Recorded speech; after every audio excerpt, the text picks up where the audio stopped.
Under President Trump, we cut illegal immigration by 90%, the lowest level in 45 years. Deportations rose to the highest level ever, including historic numbers of illegal alien gang members and criminals. Let's remember, we got over 2 million known gotaways. How many of them came from a country that sponsored terrorism? God help us. As dawn breaks over southern, thousands of desperate people are on a perilous journey of hope and survival. Driven by desperation and the looming political change, these migrants are traveling long distances. Thousands of troops and state troopers to the US-Mexico border to fortify it with razor wire and other barriers. And he is now effectively offering all that manpower and resources to the incoming administration, who, as you know, Bob, is promising a flurry and slew of executive actions on immigration and border policy, including the largest deportation operation in American history. Jamaica and the United States have long shared a unique bond, forged through migration and cultural exchange. For decades, Jamaicans have sought opportunities in the United States, contributing to its diverse social fabric and economic prosperity. The flow of remittances back to Jamaica has provided a vital lifeline for countless families.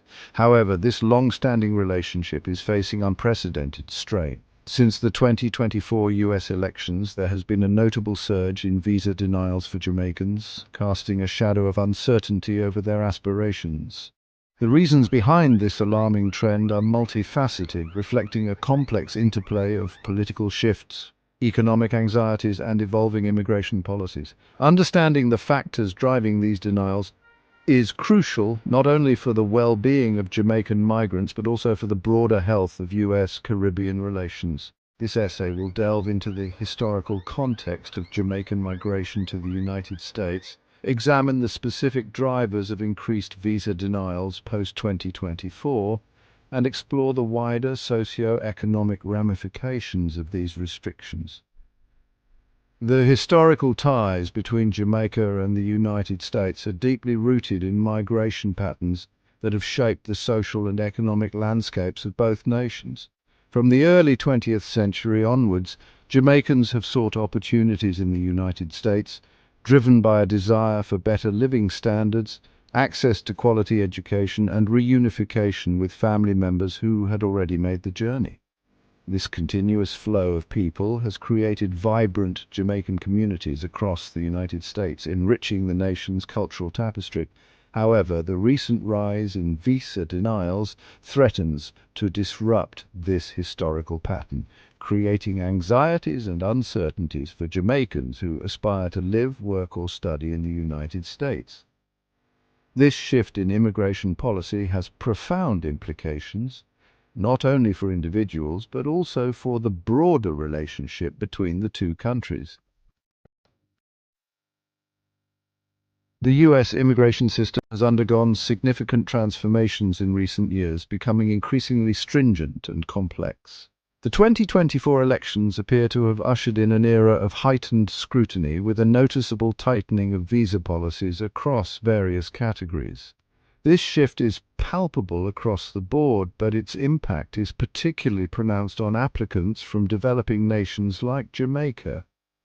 One of the key drivers behind this trend is the resurgence of stricter immigration policies, often rooted in concerns about border security, national sovereignty, and economic competitiveness. The political climate surrounding immigration remains highly charged, with calls for reduced immigration levels and enhanced vetting procedures. This has resulted in a more rigorous and often unforgiving approach to visa adjudications, making it significantly more challenging for Jamaicans to secure approvals. The tightening grip of US immigration policy is evident in the increasing complexity of visa applications, the growing backlog of cases, and the heightened scrutiny faced by applicants. These changes reflect a broader shift toward a more restrictive approach to immigration, driven by a confluence of political, economic, and security concerns. For Jamaicans seeking opportunities in the United States, navigating this increasingly complex and unforgiving immigration landscape has become a daunting task. The stricter policies, coupled with heightened scrutiny and bureaucratic hurdles, have created significant barriers for those aspiring to live, work, or study in the United States. While the 2024 elections marked a turning point, the seeds of this restrictive immigration climate were sown much earlier, during the presidency of Donald Trump. His administration implemented a series of controversial policies aimed at curtailing both legal and illegal immigration, leaving a lasting impact on the US immigration system. Although some of these policies have been reversed or revised, their core tenets continue to influence the adjudication of visa applications. One of the most significant legacies of the Trump era is the emphasis on extreme vetting, a concept that permeated various aspects of the visa application process. This approach often translated into more onerous documentation requirements, lengthier background checks, and a higher burden of proof placed on applicants to demonstrate their eligibility. While proponents argued that these measures were necessary to enhance national security, critics contended that they were discriminatory and created unnecessary hurdles for legitimate travelers. The Trump administration's focus on border security and its hardline stance on immigration have left a lasting imprint on the US immigration system, influencing policies and practices even after his presidency. The legacy of these policies continues to shape the experiences of visa applicants, particularly those from developing nations like Jamaica. The shadow of Trumpism looms large over the current immigration landscape, shaping perceptions and influencing policy decisions. While the Biden administration has taken steps to reverse some of the more extreme measures, the underlying emphasis on security and control remains a defining feature of the US immigration system.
Stronger bilateral relations and upholding the principles of equal opportunity. As we delve deeper, we begin to understand the gravity of the situation. For many Jamaicans, the ability to obtain a US visa represents more than just a travel document. It's a lifeline to opportunities, family connections, and economic stability. However, recent changes in US visa policies have cast a shadow of uncertainty over this essential link. The impact is profound, affecting countless lives and futures. The stakes have never been higher, and the need for clarity and support has never been more urgent. So, is it a brain drain or a dam holding back talent? Many Jamaicans find themselves at a crossroads, wondering if their skills and ambitions are better nurtured abroad or at home. The allure of opportunities in the United States is undeniable, yet the potential for growth within Jamaica remains significant. America's image, once a beacon of hope and opportunity, has faced challenges in recent years. Stricter immigration policies and complex visa processes have left many feeling disillusioned. For Jamaicans, the dream of a better life in the US now comes with a heavy dose of uncertainty and skepticism. There is a growing call for balanced solutions. Policymakers and community leaders are advocating for pathways that allow talent to flourish, whether at home or abroad. The focus is on creating a system that benefits both Jamaica and those who seek opportunities beyond its shores. As we look ahead, Jamaica's path forward involves harnessing the potential of its people, both locally and globally.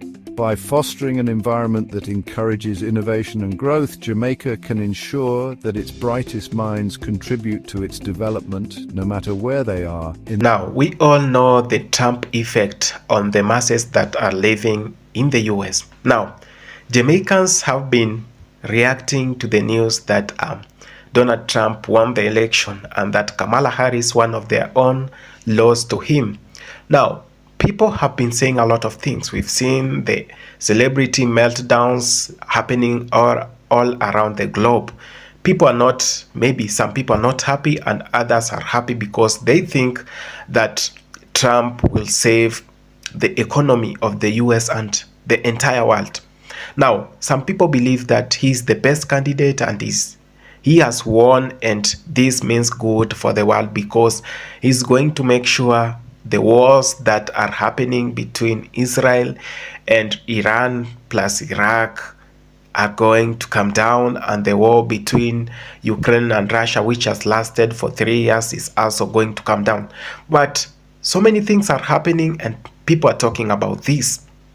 One, what's the effect of Trump winning to Jamaica? Are Jamaicans going to enjoy his win? Are Jamaicans going to actually benefit from his victory? Now, we know Trump is one of those presidents who doesn't like to meddle with other countries' business. He actually wants to make the US work fast before interfering with the rest of the world. Unlike Democrats who have always, in a way or the other, influenced the whole world through diplomatic relations and all that. Now, Trump promised when he gets to power, the first executive order he's going to sign is to deport the illegal immigrants who are living in the US. Now, so many countries are going to be affected by this because to be a legal migrant in the US really takes quite documents to make sure that you become a legal citizen. And in this case, most people do have shortcuts to become or to work in the US. And the Biden-Kamala Harris government did not actually go so much into immigration and all that. To mean the borders were actually not that strict and people could move in at any time to go and work in the US. Though this one really put the US security at a threat, but some people benefited with this, and some countries that are close to the US, people benefited with this. Now, we are here talking about the same thing that he promised during the election, and we saw it in 2017, 2018, and 2020, plus 2019, when he was actually deporting some of the immigrants back to their country. And people are actually speculating that he's going to do that, and masses of people are going to be deported back to their countries for reasons really known to him. He wants US to remain with legal people who are actually citizens of that country and who in one way or the other have work visas or permits in that country. So how is Jamaica going to be affected? How is the Caribbean going to be affected? Now, there are countries that are going to be affected directly. Countries like the Venezuela, because when people were fighting in the Venezuela, when people were fighting back when we had troubles in the Colombia, people are actually moving to the other side of the world. And when I say that, I mean in the US. And some of the US citizens were not feeling good about this. They had some mixed up reactions. Some felt like people seeking asylum in their own country put their country at a risk, at a security risk, but while others were not at all bothered by this. But one of the major things that the policies that the Republicans have always stood for is one, legality. How legal are you in the US? And what are you doing in the US? They do not want a US to be a dumping site for people from their country, that refugees can just run, or people seeking asylum can just run to that country, because that actually puts their security at a threat. Now, he is yet to be sworn into power in January, but what are the significance of his leadership? What are the effects? How are people going to benefit? Now, some 2 years back, we saw the Jamaican government trying to sign deals with the US government, and the Prime Minister Andrew Holness did sign some agreement and a memorandum of understanding between the two countries, and Kamala Harris was there to witness it, and she gave a speech and said that the Biden administration is actually going to make sure that people of Jamaica benefit from their government, that Jamaica and the US is going to work hand in hand, first to see democracy thrive well, to see the economy thrive well, and all those other things. And this, most Jamaicans living in the diaspora got assured, and they really saw it as a good chance for Kamala Harris to ascend to power, because she comes from their country, and when someone from your country ascends to power, you feel like you are at home. Those who live in the US will have felt like they're at home. But nevertheless, this has actually not happened. And we've seen the Trump policies, and some of them are not actually favoring black people living in the US, as some will face deportation as early as he takes the mantle of power coming January. So Google actually released their data that people have actually been Googled. The most Googled thing in the US right now is how to exit US. It's how actually to get out of the US, and some of the countries people are actually willing to go to is Australia, New Zealand, and so many other countries. But what's the impact of this? Is this going to serve US the best that they have never seen in the last few years?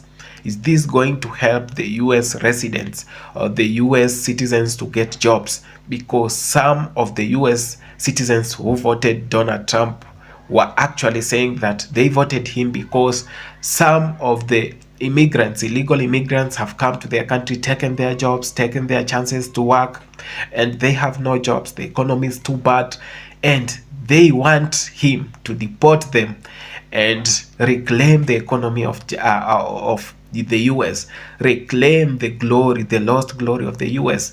And that's when we get the motto, MAGA, Make America Great Again, which was widely used by the Republicans during the elections. And what's the role actually of some of the people who are in the campaign trail, who are actually advocating for Trump's policies that included deportation of people, of illegal migrants? People have been talking about this, and we are yet to see Trump do it. So we are here, we just have 1 month, and he will be sworn into power to become the 47th president of the US. So let's actually hope everything is going to be fine and no people are going to be hurt that even if it's going to happen, it is going to happen in an orderly manner and in a very democratic and constitutional manner, that no one is going to be thrown out just like an animal. So brothers and sisters who are living in the US, make sure you have the legal documents before Donald Trump is sworn into power, because he promised to deport. And one thing I know about Donald Trump, he actually do stand with his word. When he says it, he means it. And come January, we might see some of crazy things happening around the globe when people are being deported. Some have nowhere to go because they were seeking political asylum. So brothers and sisters, get your documents ready. Just be ready. Get your savings. If anything goes wrong, you are not harmed, or you do not lose your life during the process. Thank you so much for having taken your time. I wish you all well. Have a great weekend and a great day. Continue staying and living in peace, because peace, love, and harmony has always been my slogan in this channel. Thank you so much.